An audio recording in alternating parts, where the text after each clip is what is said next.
Welcome, friends. Hello, everyone.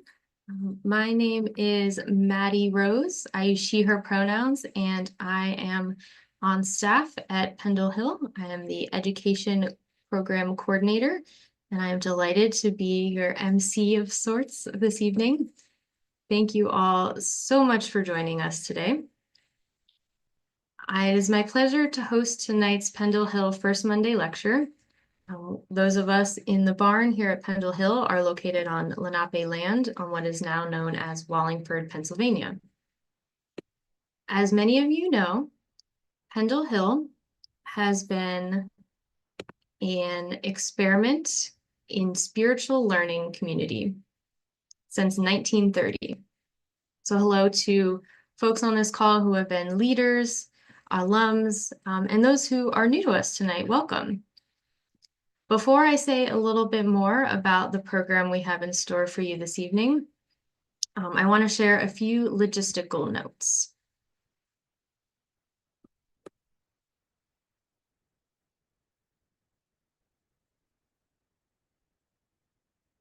I'm joined here at Pendle Hill by folks in the barn, are my colleagues Lucas Meyer-Lee, Olivia Gamber, and Francis Kramer. You can't see them all, but they're there. And some folks who are attending on site at the barn in Pendle Hill, welcome. So if you have any technical difficulties tonight, there is a host of this meeting called Pendle Hill Tech Support. So please feel free to send them a chat message in the chat and they'll do their best to support you. A few other quick notes. You may have noticed that we are live streaming this video on our YouTube channel Pendle Hill USA. But a note that only those speaking will be live streamed. And in the coming days, we will send a link to the recording along with the resources that we will be sharing this evening. We've also enabled live transcription. So if you are interested, you should be able to access closed captioning as one of the options at the bottom of your Zoom screen. And importantly, at the end of the lecture, we will have an opportunity for a question and answer session. So we encourage you to be thinking about your questions throughout the program. And there will also be lots of moments to share and reflect. And you've seen that the chat is open. So we encourage your thoughtful, mindful participation in the chat as well throughout this program. We're also especially grateful to the Friends Foundation for the Aging, whose support to Pendle Hill allows us to continue making our First Monday lecture series and other online offerings free to friends of all ages.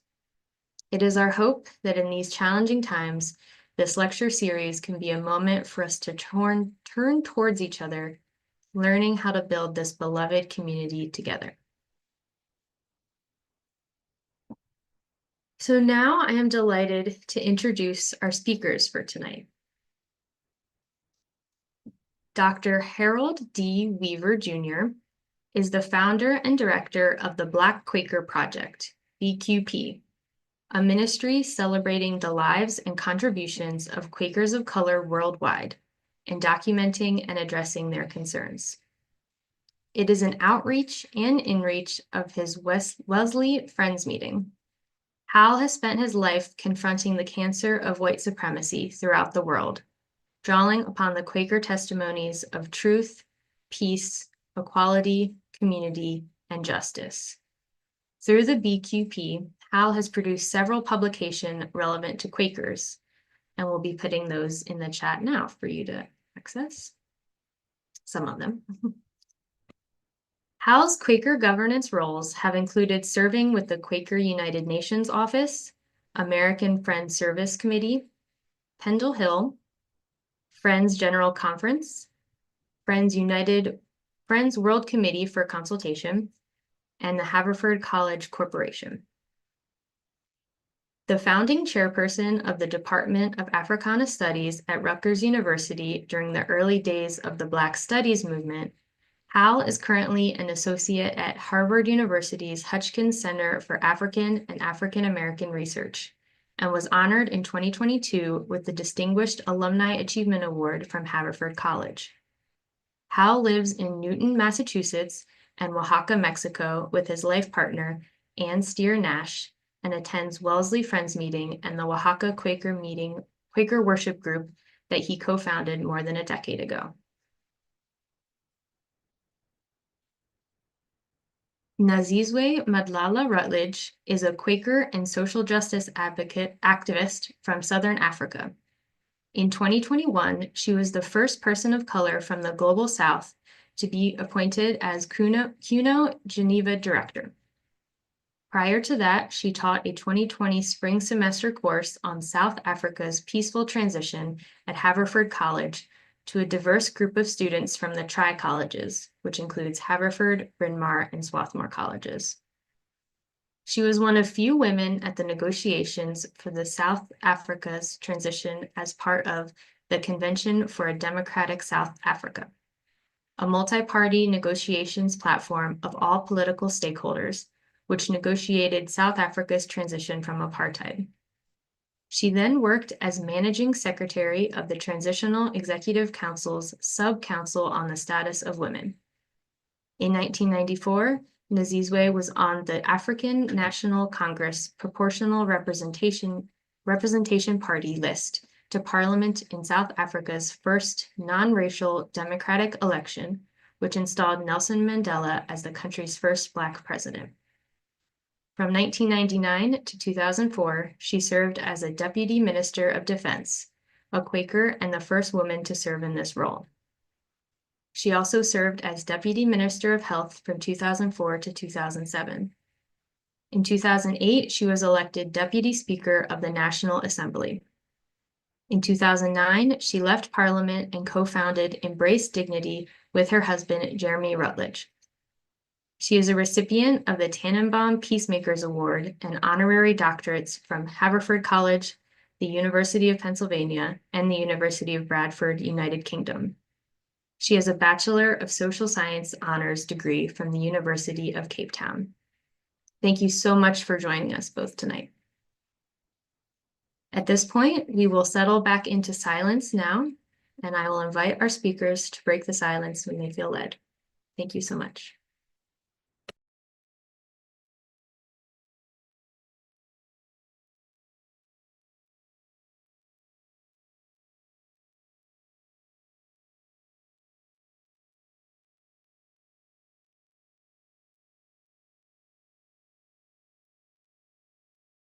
South Africa.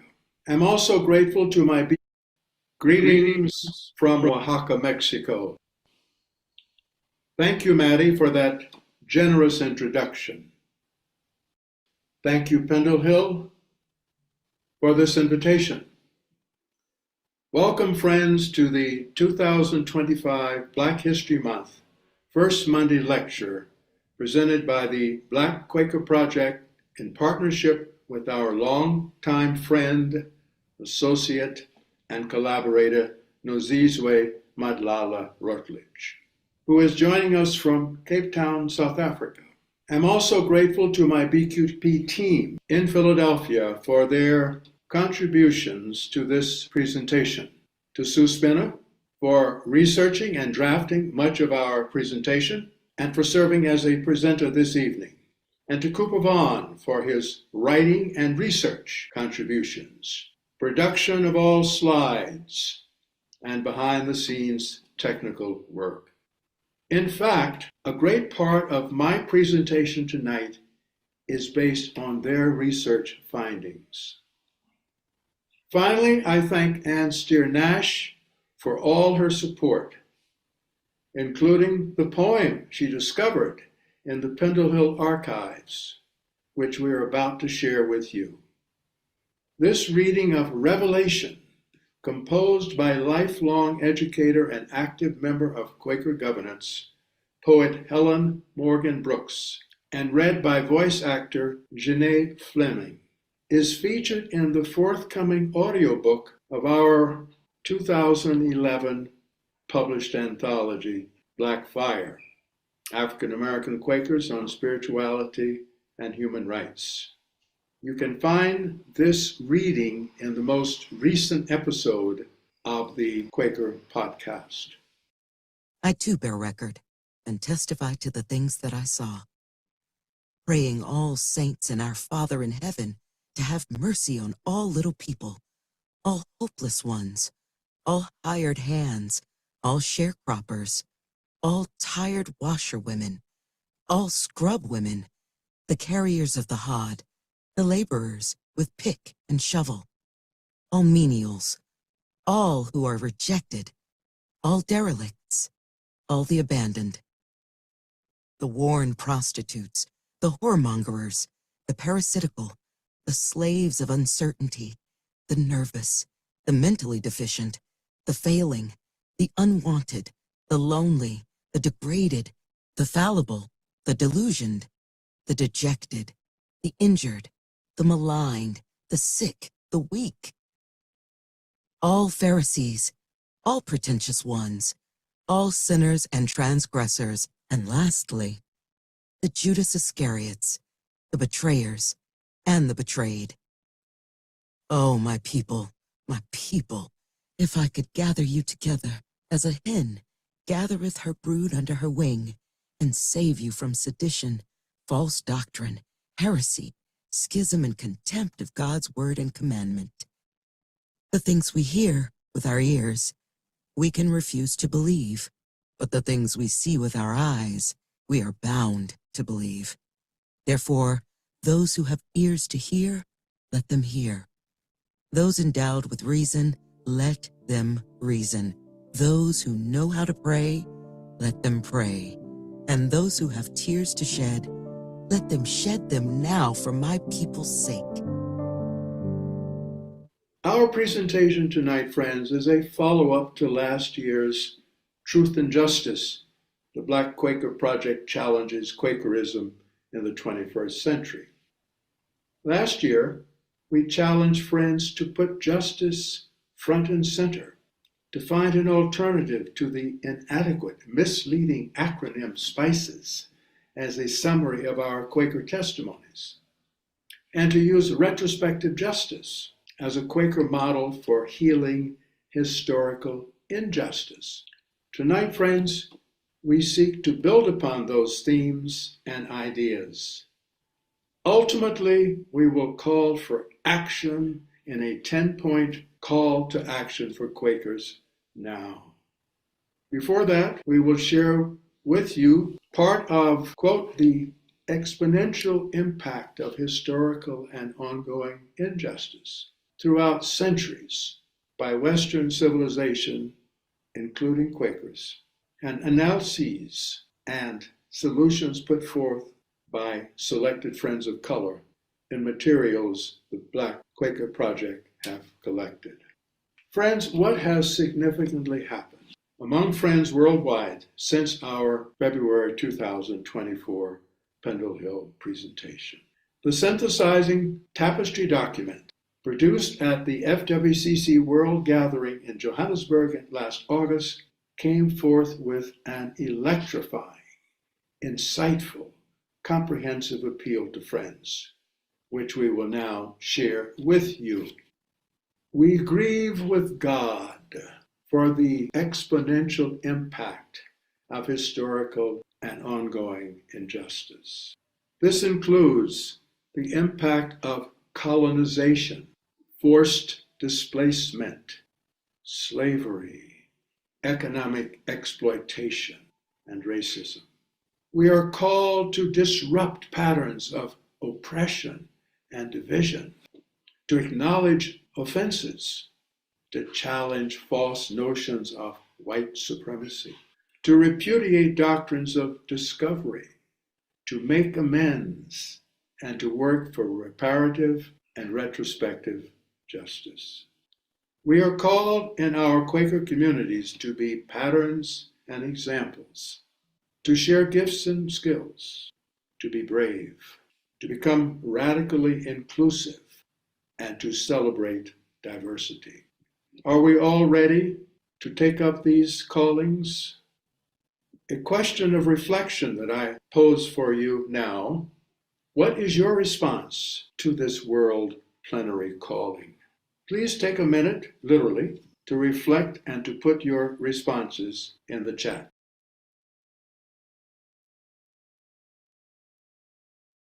Next, we turn to Part 2, Historical Systems of Oppression, 1452 to 1994. Colonization, Slavery, and Jim Crow, plus Quaker complicity in slavery and colonization.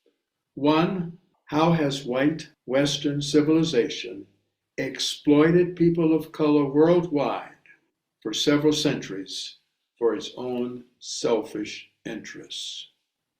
And the second question that we will respond to in this section is, what was the nature of Quaker complicity in and profiting from two of these eras, namely chattel slavery in the USA and colonization in Africa? Friends, from the 15th century to the present, over 5 centuries, Western civilization's political, religious, and economic leaders have exploited and occupied the rest of the world to their selfish ends. This hegemony has involved several eras, notably the doctrine of discovery, most infamously the papal bull issued by the Pope in 1456, which granted specific geographical land rights to Portuguese and Spanish invaders. The transatlantic slave trade, 1526 to 1867. Legal chattel slavery in the USA, 1619 to 1865. The colonization of Africa, 1652 to 1994. And Jim Crow in the USA, 1865 to the present. Tonight, because of time, we will focus only on 3: chattel slavery in the USA, colonization in Africa, and briefly, Jim Crow in the USA. First, chattel slavery in the USA, 1619 to 1865. Chattel slavery was legally practiced in the USA in both North and South for over 200 years.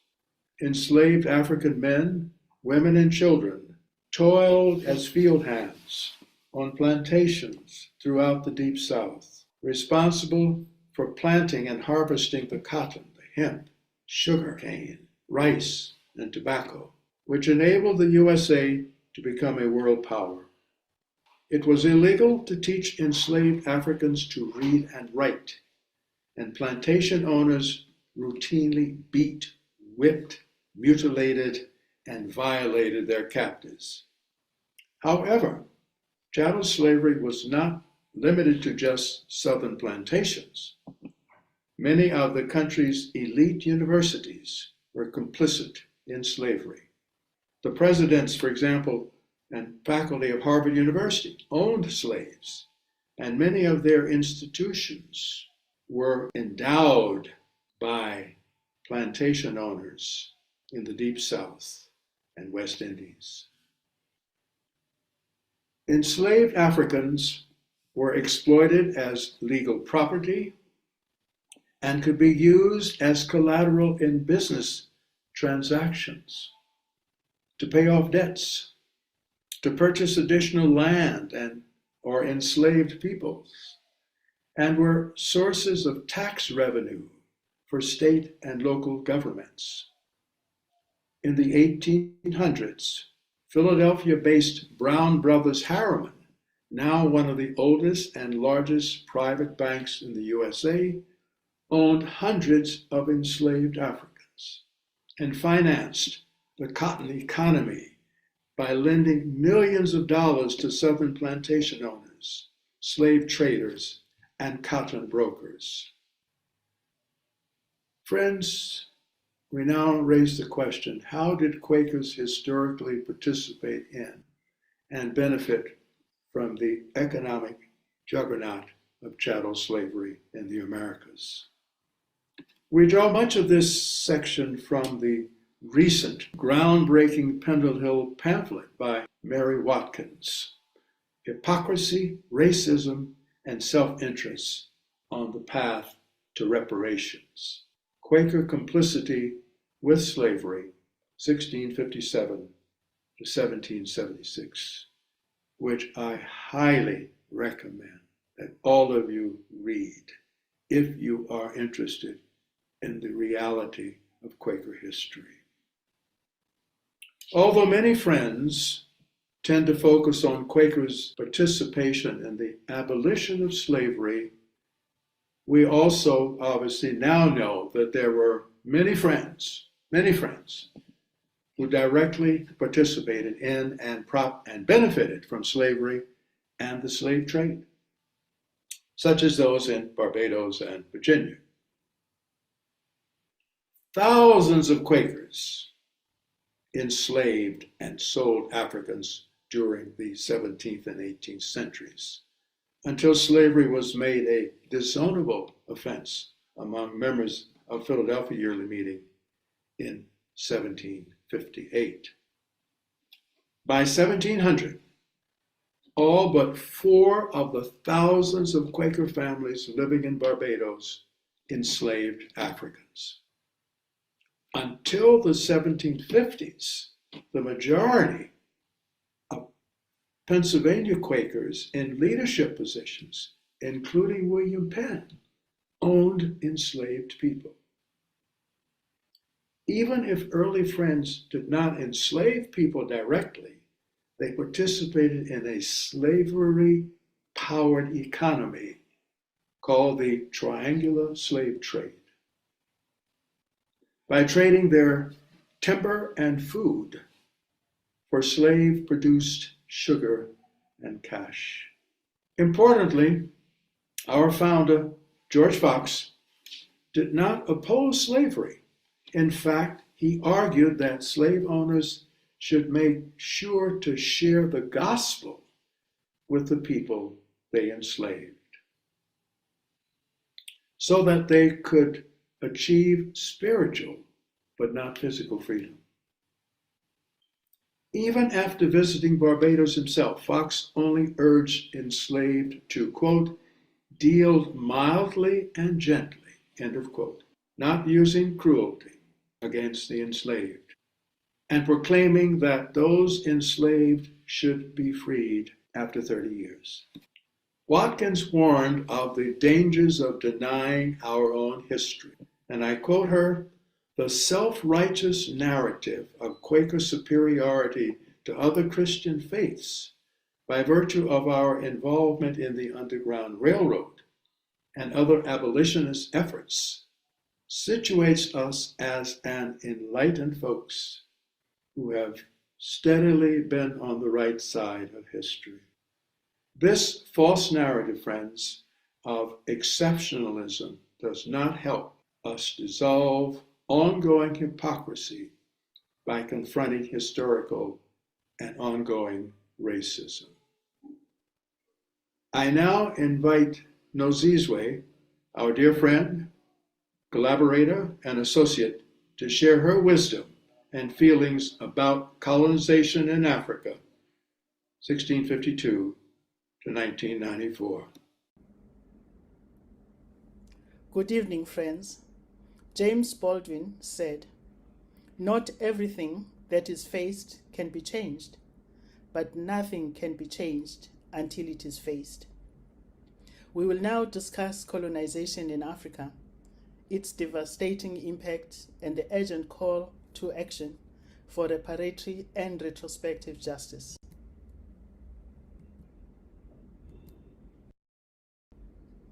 In his groundbreaking 1950 essay, Discourse on Colonialism, the Martinique scholar, poet, and politician Aimé Césaire sums up the impact of colonialism in these words: I am talking about societies drained of their essence, cultures trampled underfoot, institutions undermined, lands confiscated, religions smashed, magnificent artistic creations destroyed, extraordinary possibilities wiped out.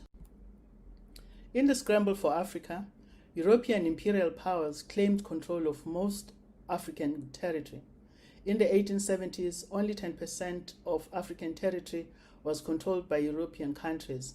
By 1914, about 90% of that territory had been incorporated into one European empire or another.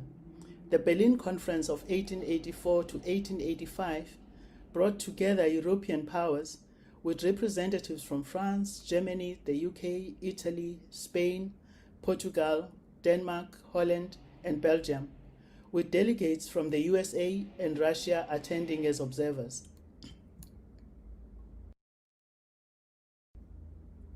These two maps show Africa as it was at the time of the Berlin Conference and in 1913, with the map on the right showing ownership by European powers. Ethiopia is the only country that successfully resisted colonization. Throughout Africa, as well as the Americas and the Caribbean, European colonizers interfered with the cultural and economic institutions of indigenous civilizations, dismantled their pre-existing forms of governance, and raised their communities, often committing or attempting to commit genocide. Survivors were forced to speak in the languages of their colonizers and to exist in ethnically segregated, impoverished reserves, such as the infamous Bantustans of South Africa. The dispossessed black people were forced into wage labor in the mines and factories. Built between 1802 and 1804, this church was predominantly used as a space to educate enslaved people and those identified as non-Christians in the Cape. It is now a museum. European settlement in South Africa began in 1652, leading to massive repression, deprivation, and dispossession of land and rights of indigenous people. The apartheid regime forcibly relocated millions to the Bantustans, creating overpopulated and economically deprived communities, policed by autocratic puppet leaders and lacking economic opportunities and arable land. This was compounded by a staggering wealth gap between indigenous South Africans and their white counterparts. A 1981 issue of the Africa Fund reported that white South African miners earned an average monthly wage equivalent to $1,056 compared to indigenous South Africans who made just $175 per month. Under apartheid, indigenous South Africans had no avenues for direct participation in government, leaving unions and people's democratic movements like the United Democratic Front as the only way the country's largest demographic could express themselves politically. The painting Song of the Pig by South African artist Gerard Sekoto is a powerful symbol of resistance against colonial power. The rhythmic movement of the pigs represents a metaphor for the collective strength and resilience of the workers despite their oppressive conditions.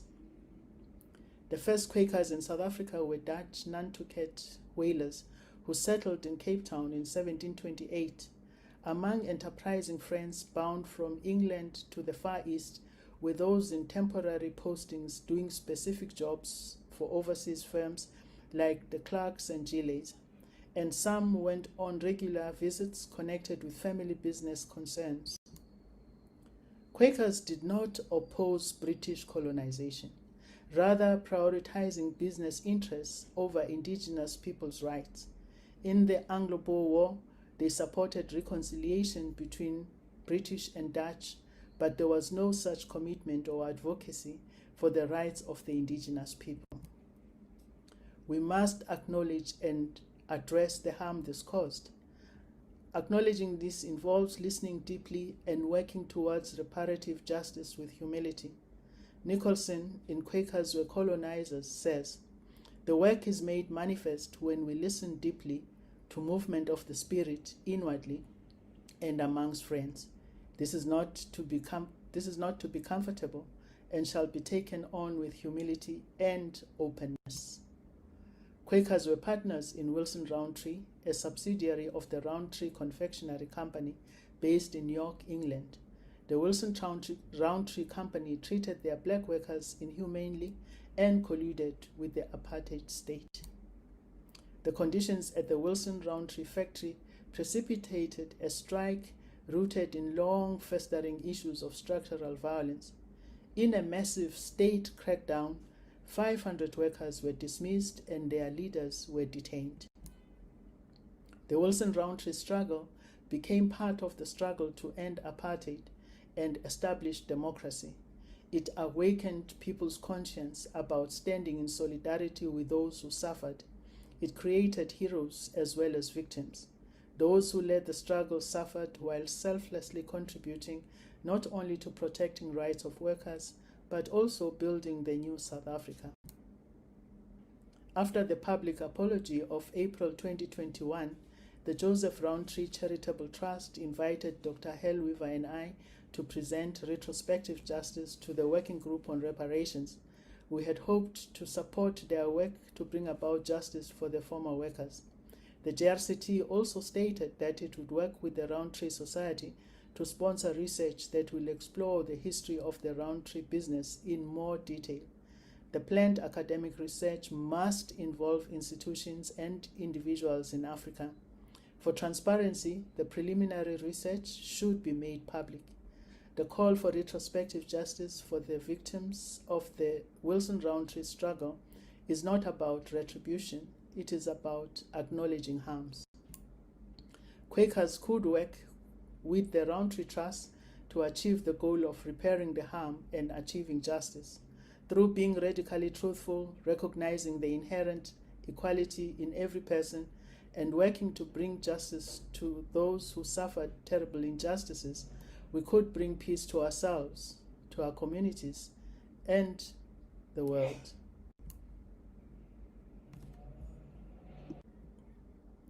Friends, I wish to end on a personal note. Today, my mother would have turned 95.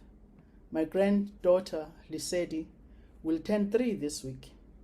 We do this work for our grandchildren so that the Africa they will inherit will be significantly better than the one we inherited from our forebears. We do this work for justice and for sustainable peace. Thank you, friends, for your attention. Thank you, Nozizwe, for those. I now invite our Senior Research Assistant, Suspina, to share her important research on the Jim Crow era in the USA, 1865 to the present. Thank you so much, Al. I really appreciate that. We're now going to cover Jim Crow in the USA from 1865 to the present, and this will be the briefest of the 3 sections we cover on historical aspects.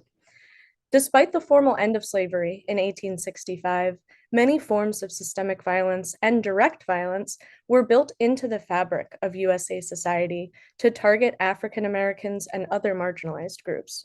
We would like to focus on one case study that demonstrates the widespread effects of structural violence, the GI Bill, and its influence on the Black-white wealth gap. More than 1 million African American men and women served in the USA military during World War II. However, upon their return home, Black veterans did not experience the same celebration or financial support for their service and bravery as white veterans. The GI Bill, or the Servicemen's Readjustment Act of 1944, was passed by Congress to provide widespread economic and educational benefits for World War II veterans, such as low-cost mortgages to buy homes, low-interest loans to start businesses, and tuition to attend college or vocational school. However, when federal lawmakers began drafting the bill in 1944, some Southern Democrats feared that returning Black veterans would use public sympathy for veterans to advocate against Jim Crow laws. To make sure that the GI Bill largely benefited white people, the Southern Democrats insisted that these programs were administered by the discriminatory state governments, ensuring that they helped as few Black veterans as possible, creating what we refer to as affirmative action for whites. One of the primary avenues for building generational wealth for veterans was through purchasing a home with a mortgage made available through the GI Bill. Unfortunately, the promised home loans were still being distributed by the same discriminatory banks that frequently refused to provide mortgages to Black people, denying many Black veterans from accessing this benefit. In 1947, only 2 of the more than 3,200 VA guaranteed home loans in 13 Mississippi cities went to Black borrowers. In New York and New Jersey, fewer than 100 of the 67,000 mortgages insured by the GI Bill supported home purchases by non-whites. This has had widespread effects throughout generations. Currently, the average white family has 8 times the wealth of a Black family. And in Boston, the median wealth of a white household is nearly $250,000, but the median wealth of a Black family is only $8. And that's a statistic from 2015 from the Federal Reserve Bank of Boston. Thank you.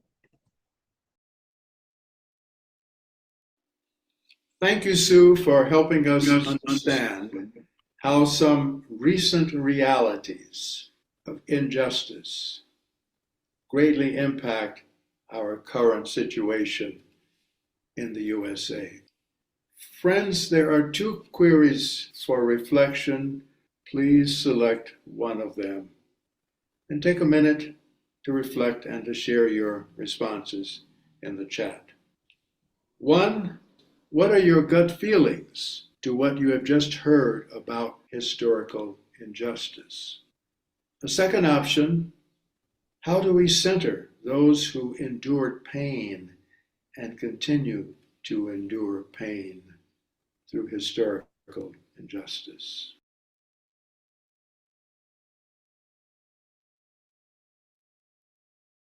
Friends, let us now turn to part 3 of our presentation, Quakers of Color, Analyzing Problems and Providing Possible Solutions. The one question that we are proposing for ourselves, how have Quakers of color worldwide responded in analysis and projected solutions to challenge white supremacy and the predicament in which people of color find themselves in the contemporary world? Drawing from our anthology, Black Fire, African American Quakers on Spirituality and Human Rights, 2011, and from our Quakers of Color International Archive, QCIA, we present a few selected perspectives and experiences of Friends of Color, as well as their analyses and proposed solutions to heal historic injustice.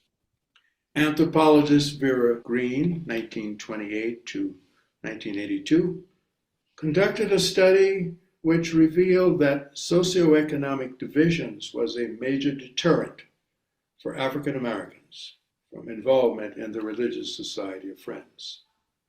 For example, many Quaker meetings, unlike the tendency of Black churches, require members to pay for their own expenses during ministry work, creating an unnecessary roadblock for many people who cannot afford it. Let's face up to that. George Sawyer, 1925 to 2002, a lawyer who served at the AFSC and Earlham College, has argued that, quote, when African American Quakers raised their voice in opposition to discrimination, European American Quakers sought to have these African American cohorts tone down their argument and wait for better times. Sawyer suggested that Quaker consensus and Quaker silence were used at Earlham College to avoid rather than to confront racial tensions between whites and Black Quakers. In her QCIA interview, educator Dr. Aisha Imani, founder of the Sankofa Freedom Academy, recalled her own daughter's growing awareness of the financial inequities between herself and her peers while attending Germantown Friends School, the influence of which drove friend Aisha to transfer her daughter to a public school. What are some solutions that Friends of Color have put forth to create a path forward? Guyanese-born economist Barrington Dunbar suggested a number of ways for Quakers to, quote, demonstrate to the wider community what love can do, end of quote. He called on friends to support anti-poverty legislation and to invest their resources, including money and skills, to allow for more Black people to participate in economic, political, and social structures. As always, we can draw on African-American friend Bayard Rustin to sum up many of these recommendations in one powerful quote. And that quote is, "I fail to see how the Black freedom movement can be victorious in the absence of radical programs for full employment, abolition of slums, the reconstruction of our educational system, new definitions of work and leisure. Adding up the cost of such programs, we can only conclude that we are talking about a refashioning of our political economy." Friends, we have 2 questions for reflection. Please respond to one of them. And as usual, if you desire, place your answer in the chat. 1, what kinds of racial or economic divisions have shown up in your meeting? 2, what can we do in materialism terms to make amends in the present for past injustice? Now we turn to the final section, call to action to Quakers, to repair the injustice done to Africans, African Americans, and other people of color worldwide. So the question that we're responding to in this section is the following. What concrete actions do we request that Quakers take now to redress historical and ongoing injustice to people of color as we Quakers attempt to dismantle white supremacy, racism, and other forms of structural and direct violence, as the 2024 FWCC World Plenary document suggests? 1, we urge friends to heed the call of the 2024 FWCC World Plenary Tapestry document to confront, quote, the exponential impact of historical and ongoing injustice, end of quote, through, quote, reparatory and retrospective justice, end of quote. We remind friends of the 3 steps put forth by the Quaker Project. 1, acknowledge an offense. Do not offer an apology, but do carry out the following. Commit to truth-telling and make amends in the present.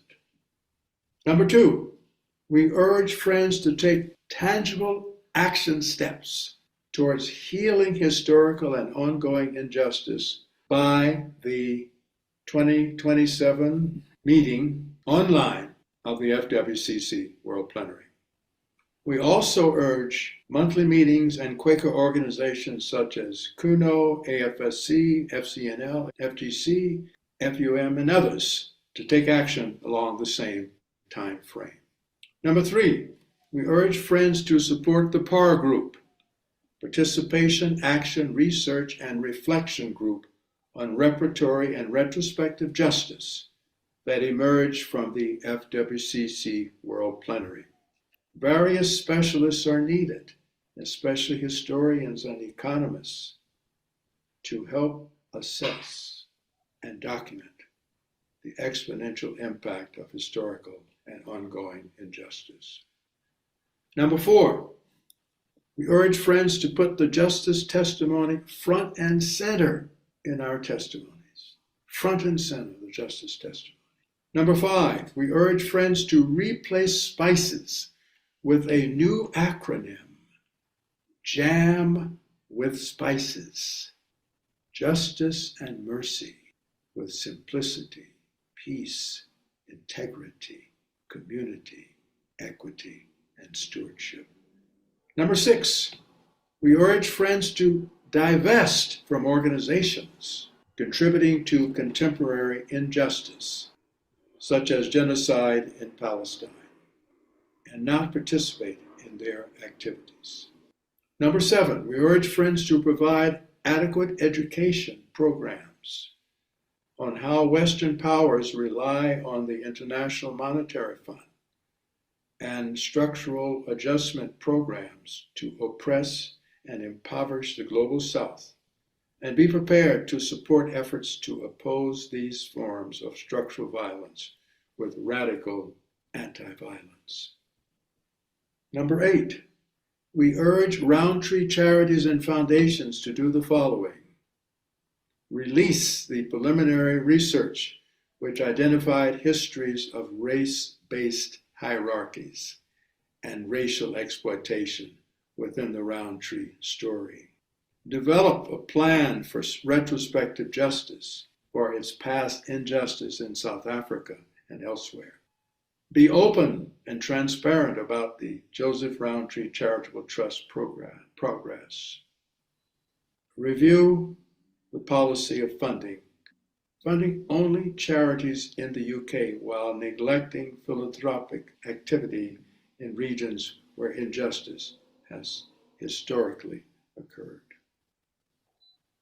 Number 9, we call on friends to support the efforts to end the violence rooted in the colonial scramble for Africa's land and its mineral resources.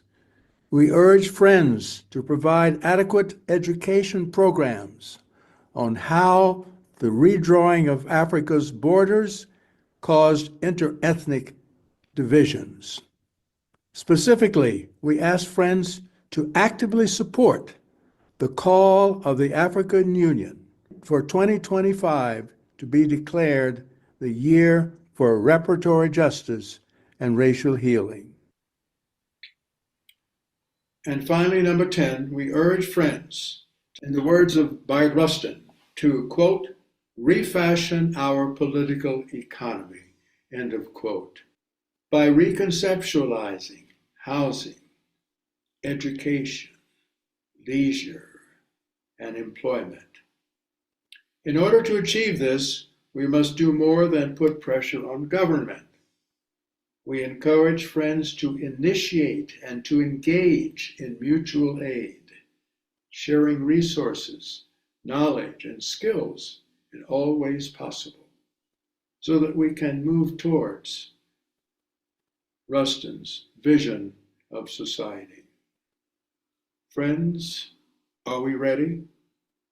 The query for reflection of this part is how can we individually and collectively respond to these calls to action? Please take a minute to reflect and share your responses in the chat.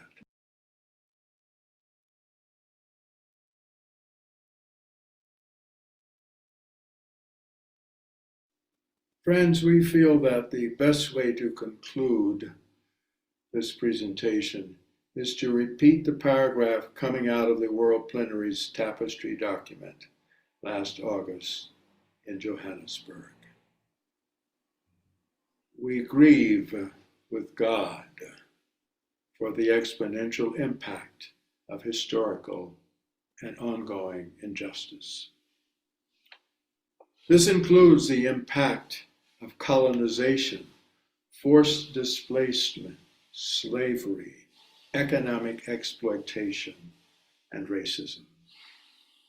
We're called to disrupt patterns of oppression and division, to acknowledge offenses, to challenge false notions of white supremacy, to repudiate doctrines of discovery, to make amends, and to work for reparative and retrospective justice. We are called in our Quaker communities to be patterns and examples, to share gifts and skills, to be brave, to become radically inclusive, and to celebrate diversity. Are we all ready to take up these callings? Friends, let us close with this poem from the cosmopolitan theologian and member of the wider Quaker Fellowship, and hence a member of the Religious Society of Friends, Howard Thurman. The poem, The Work of Christmas, I believe strongly is an appropriate poem any time of year, and use it quite frequently. When the song of the angels is stilled,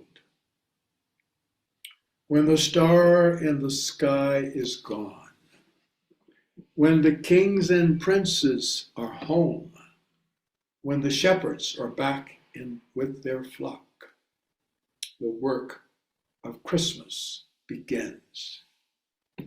To find the lost, to heal the broken, to feed the hungry, to release the prisoner, to rebuild the nations, to bring peace among brothers and sisters, to make music in the heart.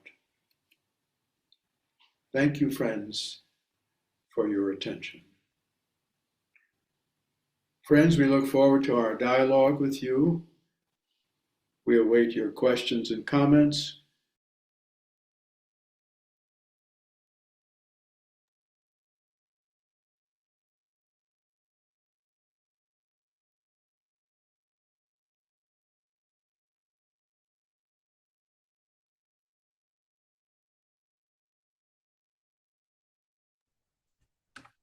Thank you all so much for participating in today's talk. We would like to invite you all, please, to submit any questions that you might have into the chat, and we will then go through them and present them to either Hal or Nozizwe.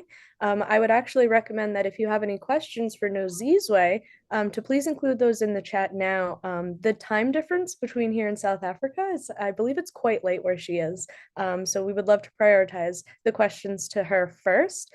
And also any other questions that you have raised throughout tonight's presentation. There was one question that I noticed in the chat from just earlier tonight that maybe could start us off. And this could go to either one of you, honestly. And I've lost track of who actually put it forward, but they said, I am having trouble getting past what is occurring in this country with the Trump administration. I'm overwhelmed and wonder how we will ever get back to addressing all of these other crucial questions. And if either one of you, Hal or Nozizwe, felt like you wanted to respond to that.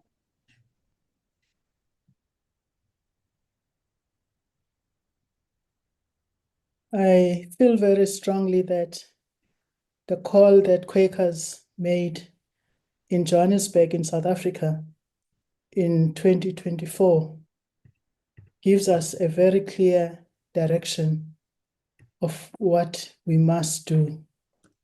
Listening to the call again this evening, which asks us to challenge white supremacy,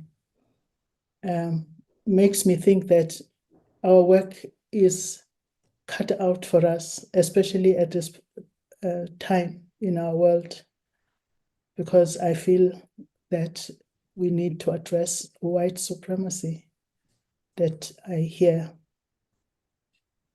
at this moment.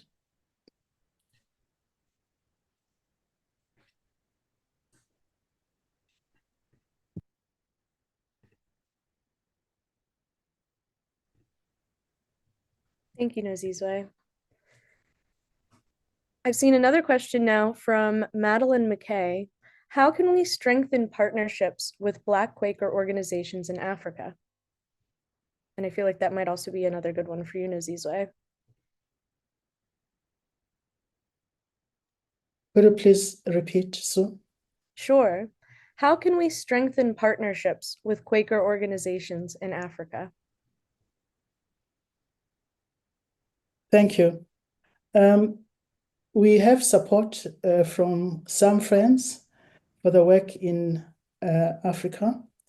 I think that work needs to increase, but it's important for closer interpersonal interaction to happen among friends, so that the work that friends from the Northern Hemispheres provide, the support they provide, is informed and guided by the voices of those from the South.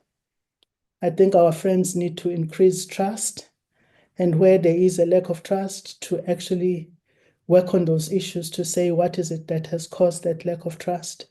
I'm saying this word about the lack of trust because a friend who's a leader in Bulawayo has told me that they don't trust us. Those were her words. They don't trust us. Let's build trust. Let's work together as equals. Thank you so much. Hal, did you have anything you wanted to add or no?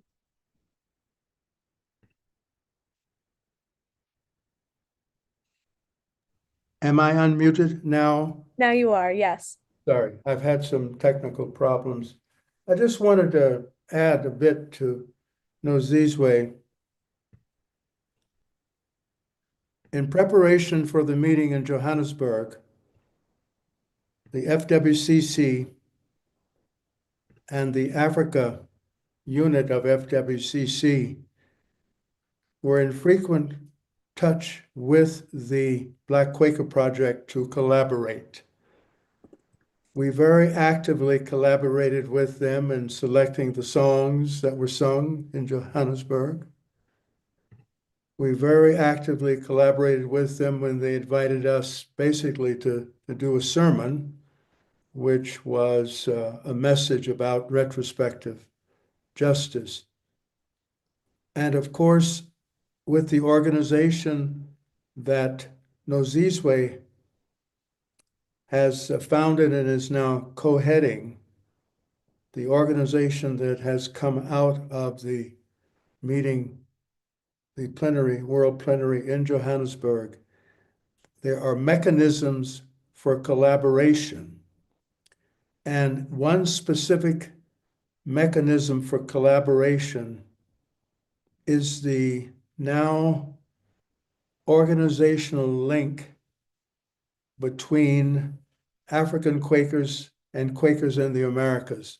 So there is an organizational link now that will allow us to work together to come up with, especially dealing with this issue of course, white supremacy, and specifically dealing with retrospective justice and reparatory justice as the Johannesburg meeting has, as the over 500 delegates at the Johannesburg meeting have requested. So the mechanism is there.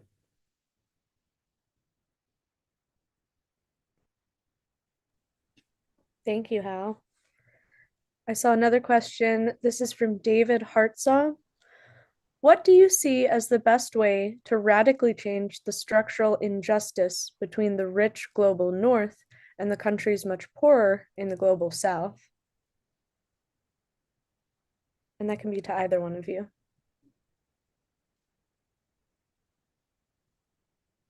We are hoping. Doing some thinking about that, so please share it, Nozizwe.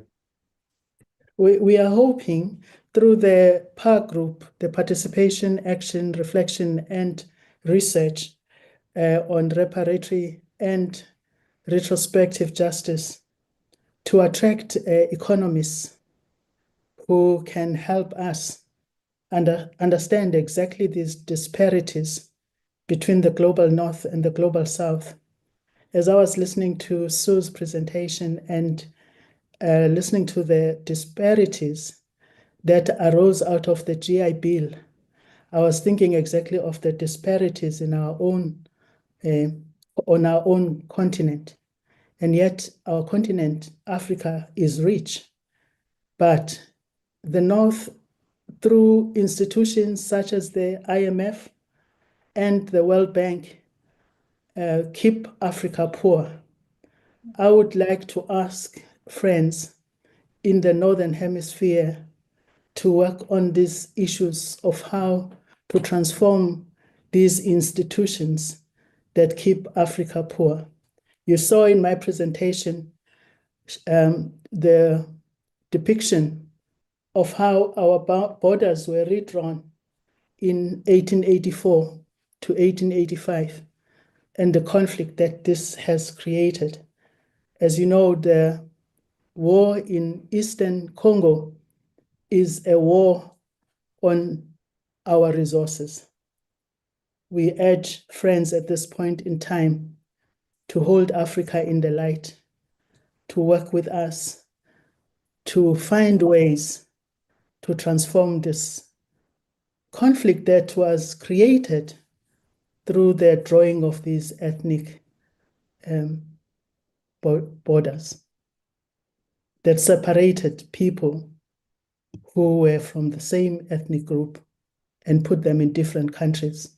As you see in the Eastern Congo, we have Tutsis, and in Rwanda and Burundi, the same people are divided by these borders that were created. Thank you so much for your question.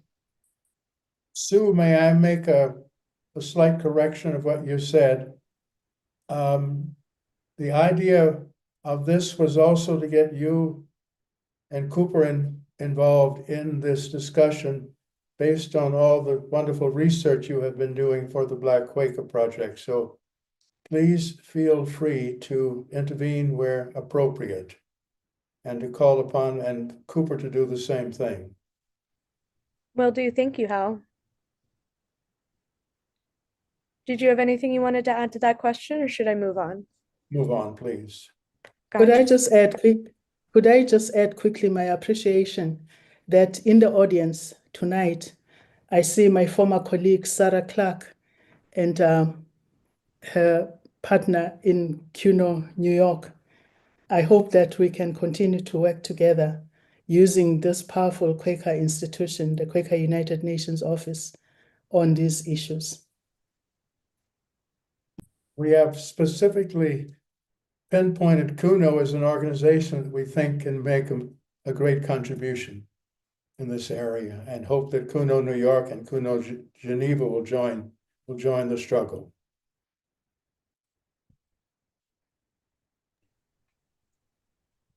I have another question. This is from Mel. He asked, how can monthly meetings find an African meeting to meet with online and form community with? I'm not sure if we have a specific answer, but I do think that that's a wonderful suggestion. I'm not sure, Nozizwe, if you're aware, or if we might want to direct people again to participate in the PAR group, because again, that's hopefully going to be a very international group of friends coming together to talk about these issues. We definitely invite participation in the PAR group. We will be posting a link that tells you how to reach us. But I was also thinking of the FWCC, going through looking at the website. It has a list of monthly meetings in the different sections. And with Zoom, these days you can join meetings from very far. And we think that this will increase this connection, but also do visit us. We open our meeting houses and our homes for visitors. We would very much like this intervisitation to increase. Let me just add a bit. After the 2012 meeting, FWCC Triennial in Kenya, a number of US meetings began to collaborate with African meetings, including our Wellesley Friends meeting. So that precedent is already there. It's not unusual. And I think the mechanism, as Nozizwe said, would be through FWCC, the sections, the Africa section and the North American section, or an American meeting directly contacting the FWCC, or meetings that we already have contact with. Contacts are there. It's a question of how do you then use those contacts to collaborate. And I think it's not a bureaucratic system. It's a system. It's a great idea, and it's something that can be implemented quite easily. And PAR, of course, is one of the major sources that could be used as we move ahead and collaborate on a one-on-one basis. Great question. Thank you. Wonderful. There's another question. This is from Jeff. In the conversation of economics, how can small communities help and/or participate in the conversation of reparations apart from advocacy? What actions could be taken on a local level to begin the transfer of assets/cash, or is this conversation only possible on a policy level? And I wanted to speak to this just a little bit because this is actually covered in part in Mary Watkins' pamphlet that we referenced heavily throughout this. I really highly recommend everyone to go out and get a copy and read it if you haven't already. There's so much good research in here. And in the last section, she goes over some of the efforts done at monthly and yearly meeting levels to actually look into their own history and whatnot, and to look into ways to actually redistribute some of the money that the meeting may have access to into the local community. Green Street Friends Meeting is specifically shouted out in here for being able to redistribute some of the money through the meeting into local community organizations or mutual aid funds. And speaking specifically, I live in Philadelphia. Within a city, there are actually, or there tend to be, a lot of mutual aid or other community organizations that are doing some of the direct work in communities or populations that could most use this help. I know it doesn't speak to generations of reparations, but if you're thinking on a smaller local or individual level, what you could be doing in terms of what assets you have, mutual aid organizations, food kitchens, all sorts of things that are on a community level giving back to your local neighbors and friends, I think is one wonderful way of getting involved. I'm not sure if anyone else had something else they wanted to contribute to that. I just wanted to add that, in fact, it's very important that this work of retrospective justice must begin at the local level. This is our hope. We want active involvement and participation by monthly meetings and other groups, as Dr. Hellweaver has indicated. What the park group is there to do is to help with the coordination and to provide resources in terms of information, knowledge that we already have collected, and as well as supporting meetings in whatever way when they invite us. And I'll give you a very quick example. I talked about Bulawayo. I'm really very pleased and excited about the work that the local leaders are doing there. They're actually already putting retrospective justice into action. They are calling district meetings in an area that was affected by genocide in the south of Zimbabwe. So that is the kind of work that we really wish should happen on the ground, so that as we move towards the 2027 FWCC meeting, which will be online, there'll be something concrete for meetings to report in terms of what they've been able to do on the ground. And in this respect, I must acknowledge the work of the Lancashire meeting in the UK and other meetings around the world who are sharing with us their work on reparations on the ground. Sue, may I just add something about the pamphlet? Mm-hmm. For those of you who are interested in the pamphlet, and I hope that everyone is, Pendle Hill, I think it's this week or next week. Pendle Hill folks can tell us the exact date. There will be a discussion of the pamphlet online, open to everyone. And perhaps Pendle Hill folks can tell us exactly what date and what time that is now, so that people who are interested can tune in, even if they have not yet bought the pamphlet. Yes, that info was just shared in the chat by Pendle Hill. It's going to be on February 18th, and February that info is 18th. there. Mm-hmm. What time is that on February 18th? 7 to 8:30 p.m. Eastern time. And the contact information is presumably there. Mm-hmm. It'll be a Zoom link so that folks can register there just like you did for this one. Awesome. Thank you all. I think we have time for probably one last question, and this one comes from Paula Rhodes, who was actually one of our interviewees for the QCIA. She asked, what, if any, reflections do you have regarding the importance of the UN Permanent Forum on People of African Descent as a forum for Quakers through QNO, the FWCC sections, and otherwise, especially regarding re-strengthening connections between the USA and Africa? So that's the UN Permanent Forum on the People of African Descent.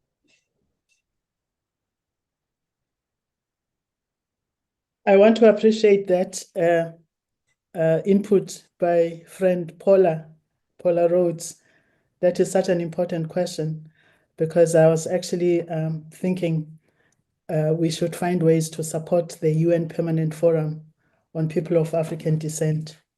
I am happy again to say Kavitha Desai is here, and we've previously partnered on some of this work. I hope the support continues to the UN Permanent Forum on People of African Descent. It meets in New York and in Geneva. So friends could work together with the QNO offices in Geneva and New York to understand what is happening, what is this UN forum about, and even to push for another 10 years to be declared as the decade for people of African descent, because the last decade that was declared by the UN went really without much of an impact, because the UN did not give it as much support as it should have. So the work continues. And I'm happy with the work that the AFSC is doing in Ethiopia through the hub there. That kind of work should be strengthened. Sue, is there any way that Paula can be given the floor to share her involvement in this? I think she has a lot to offer in knowledge. Is there any way that she could share what she has been doing and recommends? I don't believe we'll be able to unmute her, but she did provide a second question that I can also ask, which is, to what extent, if any, do you think the UNGA Summit of the Future and its final documents help or hinder the work of retrospective or reparatory justice? This is something that she is very much involved in. I wish she could share her experience, but maybe Nozizwe can. Unfortunately, I wouldn't be able to respond because I wasn't really involved with the Summit of the Future, but my former colleagues who are here online perhaps could add something on the chat, Kavitha and Sarah. Cool. Well, I do believe that that just about wraps up the time for our question and answer period. So I wanted to hand the microphone back to Maddie and the rest of Pendle Hill to conclude the session. Thank you all again for your time. Thank you, friends, for coming. We appreciate it. Thank you all so much. This has been incredibly powerful. I'm so grateful I had the chance to be here today. Thank you for joining our Experiment in Spiritual Learning community. Just a reminder, the recording of this event, as well as our other Pendle Hill offerings, will be available on our YouTube channel, which is Pendle Hill USA. We encourage you to take a look, and it's in the chat right now. You will also receive an email in the coming week with a link to the transcript, recording, and upcoming opportunities to continue learning with Pendle Hill, as well as the queries and many of the resources that were shared this evening. Yes, the resources will be in there, as many as we can. And we also encourage you to take a look at the upcoming programs on our website. We already mentioned, thank you all, that the pamphlet that has been mentioned quite a bit, the reading group for February on February 18th will be about the pamphlet. So I encourage you all to tune into that. We also have another upcoming program we wanted to share with you all in July called Faith-Based Reparative Justice, a Tool for Racial Healing. This is an on-campus event, and proposals are welcome. It's at the save the date phase right now. I encourage you to check that out in the chat right now or in the follow-up email to see if that's something you're interested in. And finally, if you didn't already know, Pendle Hill has a podcast called The Seed, Conversations for Radical Hope. And this recent season 5's theme has emphasized the transformative power of world building and imagination. We put that link in the chat as well, and we encourage you to take a listen to that podcast. So with that, I will bring us back into a few moments of worship. I know I will be reflecting on all of the really impactful, meaningful, provocative content that was shared, and really reflecting on some of those queries in this worship. And I thank you all for being here, and I encourage you to enter into some worshipful silence with me here for a few moments.